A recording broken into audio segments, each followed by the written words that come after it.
मित्रांनो, सगळीकडे सध्या जोरदार पाऊस बरसत आहे. अशातच काहींचे लग्नही बाकी आहेत, ते आपलं लग्न उरकवण्यात मग्न आहेत. अशाच एका लग्नाच्या वरातीचा व्हिडिओ सध्या सोशल मीडियावर चांगलाच व्हायरल झालेला आहे. मित्रांनो, लग्नाची वरात निघणार एवढ्यात अचानक धो पाऊस येऊन पडला. पण वरात तर काढायचीच आहे. मग या वरातींनी भर पावसात वरात काढली. मित्रांनो, त्यांनी आपल्या अंगावरती एक ताडपत्रीचा कागद घेतलेला आहे, प्लास्टिक कागद घेतलेला आहे आणि भर पावसात ही वरात निघालेली आहे.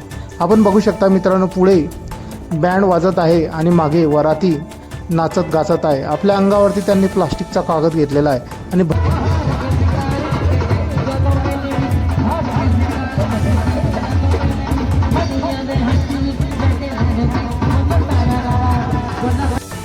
भर पावसात ही वरात निघालेली आहे. ही वरात सध्या सोशल मीडियावरती चांगलीच गाजते आहे आणि चर्चेचा विषय ठरते आहे. हा व्हिडिओ चांगलाच व्हायरल झालेला असून या व्हिडिओवरती भरभरून अशा प्रतिक्रिया येत आहेत. एका युजरनं म्हटलं आहे, अशी वरात मी पहिल्यांदाच बघितली. तर एका युजरनं म्हटलं आहे, हौसेला मोल नाही आहे. तर अजून एका युजरनं म्हटलं आहे, भर पावसात वरात, पाऊस किती येऊ पण वरात तर निघणारच. मित्रांनो, आपली काही प्रतिक्रिया असतील या व्हिडिओबद्दल आपण कमेंट बॉक्समध्ये देऊ शकतात. व्हिडिओ आवडल्यास व्हिडिओला लाईक, जे मित्र चॅनलवरती नवीन असतील त्यांनी चॅनलला जरूर सबस्क्राईब करून घ्यायचा. धन्यवाद.